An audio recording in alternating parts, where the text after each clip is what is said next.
Saudações, pessoal! Hoje eu planejo abordar um tema um pouquinho diferente, saindo um pouco da área do direito civil. Hoje eu vou falar sobre sindicatos, mais especificamente sobre o desmembramento e dissociação de categorias. Antes de tudo, é muito importante a gente traçar um breve panorama histórico do surgimento, do contexto desses sindicatos. Ele está basicamente atrelado ao modo de produção marxista, ou seja, algo pró-trabalhador, algo em defesa da coletividade. E vai surgir em um contexto de capitalismo, em que a gente tem uma exacerbação da assimetria nas relações de trabalho, em que a gente vai ter um empresariado que vai ter o controle dos meios de produção e os empregados, que vão ser pessoas que vão vender a sua força em troca de uma remuneração para que consigam subsistir. Justamente nessa esfera que entra a importância do direito coletivo de trabalho como um espaço para debate e luta. Pois, como a gente pode observar, é uma relação completamente assimétrica. A gente vai ter uma classe seleta que vai deter os meios de produção e uma outra, obviamente, mais numerosa que vai ter que vender a sua força de trabalho para conseguir algumas coisas, para conseguir o mínimo existencial, basicamente. E, nesse contexto, o sistema sindical vai ser basicamente a principal forma de organização e representação dessas pessoas. Entrando agora no conceito de sindicato, eu trouxe dois autores, Maurício Godinho Delgado e Norberto Bobbio. Para Godinho, sindicatos são entidades associativas permanentes que representam, respectivamente, trabalhadores lato sensu e empregadores, visando a defesa dos seus correspondentes interesses coletivos. E para Bobbio, sindicato é uma ação coletiva para proteger o próprio nível de vida por parte de indivíduos que vendem a sua força-trabalho. Observem que nos dois conceitos apresentados, a palavra coletivo se faz presente, ressaltando novamente a importância desse direito coletivo, pois uma negociação unilateral raramente funciona assim, principalmente no nosso país. E eu acho que em qualquer outro país, basicamente. Agora entrando em um conceito da CLT. No artigo 511 caput, nos é apresentado que sindicatos são associações para fins de estudo, defesa e coordenação de interesses econômicos ou profissionais de todos os que, como empregadores, empregados, agentes ou trabalhadores autônomos ou profissionais liberais, exerçam respectivamente a mesma atividade ou profissão, ou atividades ou profissões similares ou conexas. Reparem, pessoal, que aqui na CLT a gente já tem mais uma noção de sindicato como uma representação de pessoas que exercem atividades ou profissões similares ou conexas. Ele busca, então, essa definição da CLT busca basicamente agrupar aqueles trabalhadores que, enfim, exercem essas atividades similares. O entendimento majoritário quanto à natureza jurídica dos sindicatos é que eles possuem a natureza de associação coletiva privada com fins de luta e representação.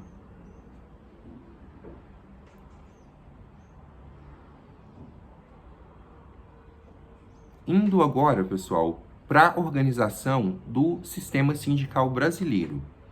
No cenário nacional, as entidades vão desempenhar um papel basilar frente a conquistas de direitos trabalhistas e fortalecimento da democracia. Elas vão ser reconhecidas justamente pela Constituição de 88 como atores sociais relevantes tanto na democracia representativa quanto na participativa. E vão receber papel ilustre nesse diploma legal, no artigo 7º, que vai ter justamente 34 incisos. Então, no país, as entidades vão se dividir em sindicatos, federações e confederações. As federações serão compostas por pelo menos 5 sindicatos de um mesmo segmento e vão auxiliar na regulamentação de documentos junto ao Ministério do Trabalho. Então, elas vão promover cursos para dirigentes sindicais e vão fortalecer a luta dos sindicatos com esse suporte estratégico. Ou seja, as federações vão trabalhar juntamente com o Ministério do Trabalho, buscando encontrar estratégias para fortalecer a luta dos trabalhadores. As confederações, elas vão ser formadas por, no mínimo, 5 federações que vão coordenar as ações dessas entidades e dos sindicatos do setor e vão também discutir pautas nacionais, defender políticas públicas em âmbito federal e realizar interlocução com as centrais sindicais. Então aqui a gente já começa a aumentar um pouco essa esfera. A gente vai partir para a noção da federação e as pautas discutidas serão a nível nacional.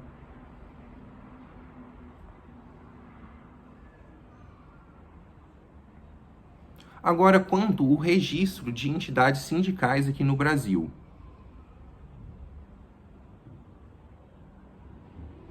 Ele vai ser realizado pelo Ministério do Trabalho e Emprego. E o registro sindical, ele é um ato administrativo vinculado. Ele vai ser basilar justamente para tornar pública a existência daquela entidade. Ou seja, vai conferir para ela uma personalidade sindical sem interferir na organização interna daqueles trabalhadores. Além de, assim, a gente vai acabar tratando de uma atividade que atribui personalidade à organização sem minar essa autonomia sindical. Agora, o princípio da unicidade sindical.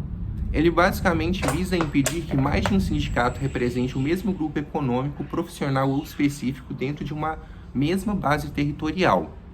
Então, a gente consegue observar que a atuação dos sindicatos está muito relacionada à base territorial que eles vão ocupar. Para determinado estado, por exemplo, a gente vai ter o sindicato X.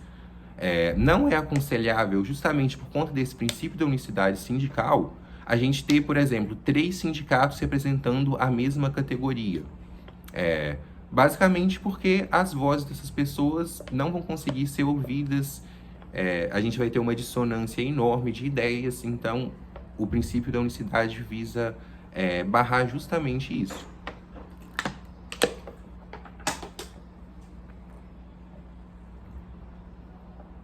Aqui eu tenho um esquema para mostrar para vocês, pessoal, com a hierarquia dessas entidades que eu apresentei. Aqui na base da pirâmide a gente vai ter o sindicato, no meio as federações, acima as confederações e fora da pirâmide a gente tem as nossas centrais sindicais. Agora voltando a uma análise aqui do 511. O 511 ele vai falar no caput que é lícita a associação para fins de estudo, defesa e coordenação dos seus interesses. Bom, não vou ler novamente esse artigo que eu já li e expliquei ele anteriormente. Então, retomando aqui, eu vou explicar agora para vocês o conceito de categoria econômica. Como eu mencionei anteriormente, cada categoria econômica vai ter um sindicato a representando em uma determinada extensão territorial. Ela vai estar prevista lá no 511, no inciso 1º. A solidariedade de interesses econômicos dos que empreendem atividades idênticas, similares ou conexas constitui o vínculo social básico que se denomina categoria econômica.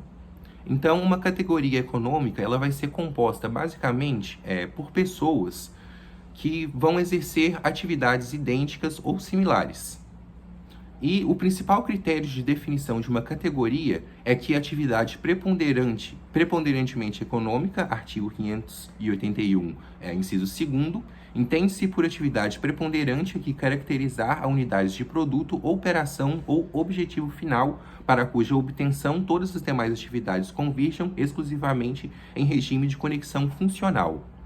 Ou seja, a gente vai ter que ter uma série de atividades basicamente convergindo para uma mesma finalidade.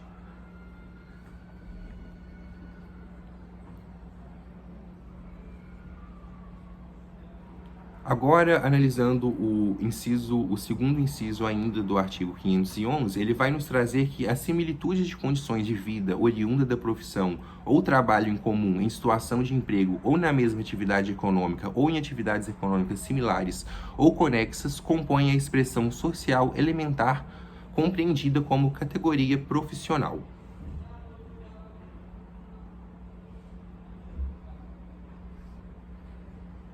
Agora, entrando no inciso terceiro, a gente tem a categoria diferenciada.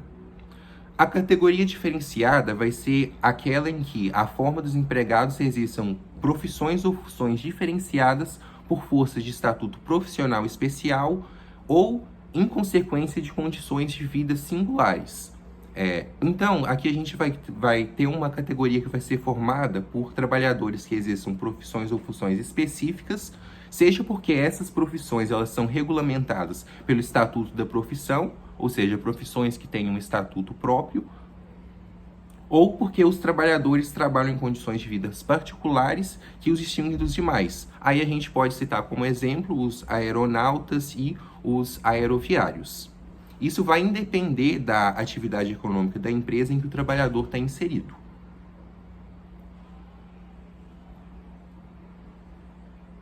Agora falando um pouquinho sobre enquadramento sindical.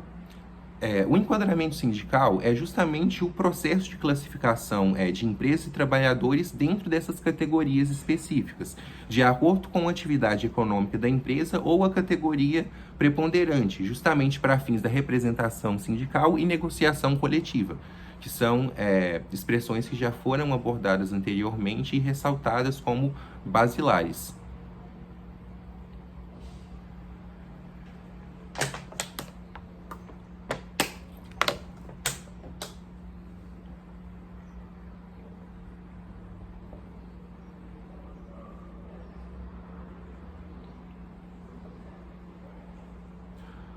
Entrando novamente aqui no princípio da unicidade, pessoal, em 88 vai ser promulgada a nossa Constituição atual, que vai garantir a liberdade sindical, direito à greve e o princípio da unicidade sindical, que eu planejo explicar novamente de uma forma mais minuciosa agora. No artigo 8º lá da Constituição, a gente tem que é livre associação profissional ou sindical, observado o seguinte: no segundo inciso, vai ser vedada a criação de mais de uma organização sindical em qualquer grau representativa de categoria profissional ou econômica, na mesma base territorial que será definida pelos trabalhadores ou empregadores interessados, não podendo ser inferior à área de um município. Eu já expliquei anteriormente como que a criação, por exemplo, de mais de uma associação sindical em um mesmo município, por exemplo, seria prejudicial, na verdade, pois os interesses ficariam muito dispersos. A gente não teria, de fato, uma união do coletivo. Porém, essa visão que eu particularmente defendo, obviamente não agrada a todos. Então, o princípio da unicidade, justamente para alguns doutrinadores, ele vai ser tido como um dos maiores entraves para a plena liberdade sindical, pois, segundo esses autores, vai impedir o fracionamento dos sindicatos, sendo porque vai proibir o estabelecimento de mais de um sindicato representativo de uma categoria na mesma base territorial, e essa base territorial não pode ser inferior a um município. Enfim, eu acho que na prática ocorre justamente o oposto se a gente permitir vários sindicatos em um mesmo município. Acho que uma dissonância vai ser o que vai predominar e a negociação coletiva vai acabar sendo ainda mais difícil.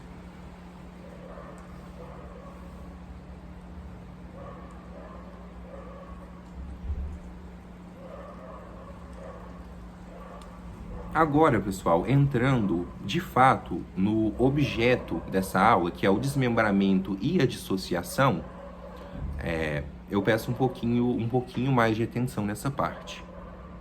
Como eu acabei de mencionar, a unicidade vai ser um dos aspectos mais importantes do sistema sindical brasileiro. Porém, ela não vai impedir que ocorra desmembramento ou dissociação.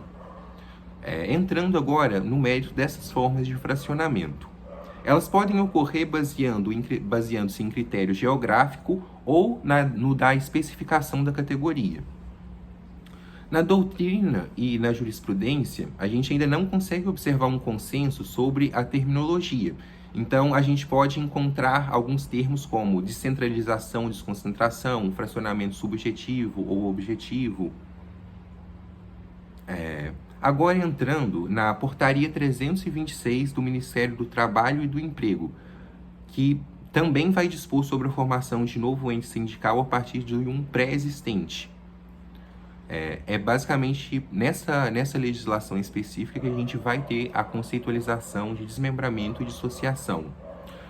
No inciso 1º do artigo 41, a gente vai ter que a dissociação vai ser o processo pelo qual uma entidade sindical com representação de categoria mais específica se forma a partir de entidade sindical com representação de categorias ecléticas similares ou conexas. Então, nessa primeira hipótese, que é a dissociação, a gente vai ter várias categorias que são basicamente similares, conexas ou ecléticas se juntando para formar uma entidade sindical única. E no desmembramento vai ser basicamente o oposto. Vai ser o destacamento da base territorial de um sindicato pré-existente. A formação de um sindicato, pessoal, por dissociação, ela vai implicar na criação de um sindicato para representar uma categoria mais específica. Como eu mencionei, a gente vai ter várias categoriazinhas se juntando para uma só, o que vai favorecer a negociação coletiva.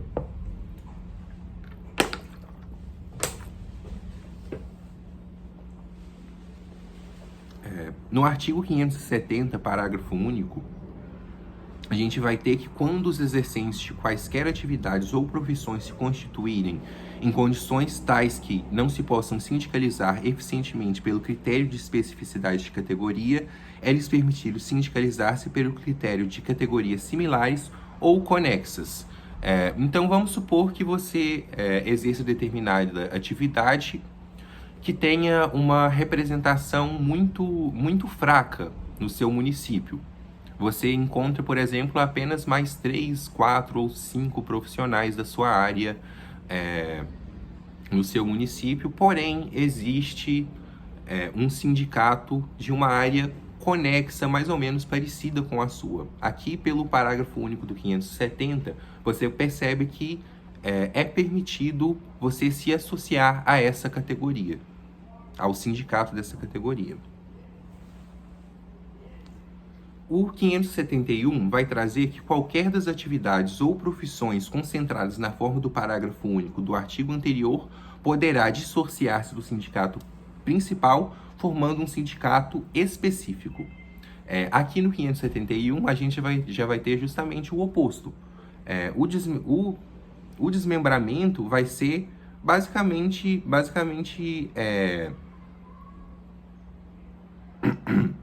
Nossa, minha garganta deu uma secada aqui. O sindicato vai ser basicamente quando a gente tem dentro de uma entidade sindical, basicamente uma categoria que pode se dissociar dali de dentro e formar uma entidade própria. Por exemplo, vamos supor que esteja ocorrendo justamente o oposto aqui no município. Ao invés de serem 5 profissionais de uma área única que estão sozinhos, a gente tem uma associação sindical que está tendo, por exemplo, várias pessoas que estão dentro de uma condição mais específica, um nicho mais específico, decidindo criar a própria categoria e, consequentemente, a própria entidade sindical. Então, isso vai ser autorizado aqui pelo 571.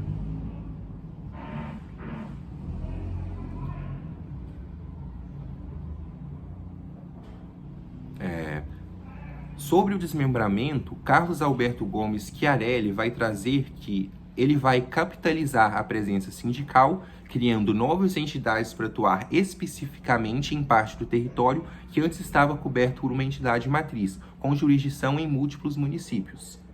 E o desmembramento e a dissociação, eles devem respeitar o princípio da unicidade sindical, que veda justamente a duplicidade de representação de uma certa categoria em determinada base de atuação. Então, pessoal, mesmo que a gente tenha esse desmembramento ou essa dissociação, o princípio da unicidade, ele tem sempre que ser respeitado e levado em consideração.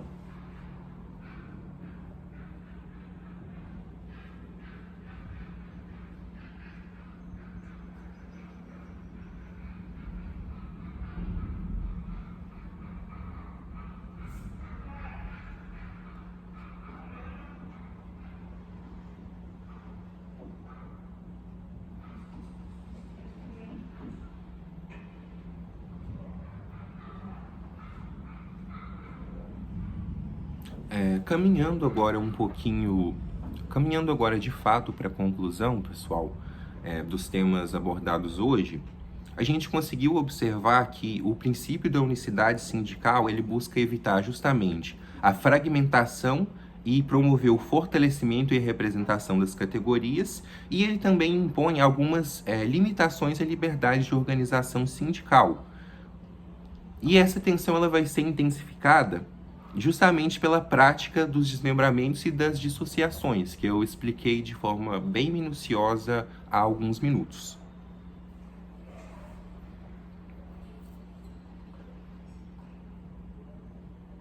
E justamente sobre essa ótica, a gente consegue observar que o debate sobre o modelo sindical brasileiro, ele deve considerar justamente a necessidade de equilíbrio entre a representatividade, a autonomia e a eficiência organizacional desses sindicatos.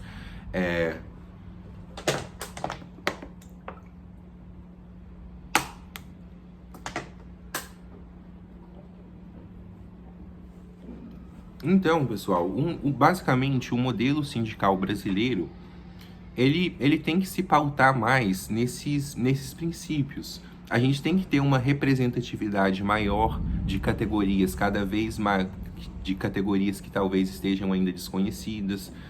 A gente precisa que esses trabalhadores tenham uma autonomia para fazer uma negociação coletiva forte. E a gente precisa de uma eficiência organizacional também. A gente precisa de uma boa comunicação entre as entidades sindicais. Além disso, também são necessários critérios que sejam mais inclusivos, como a agregação e a modernização do marco jurídico sindical.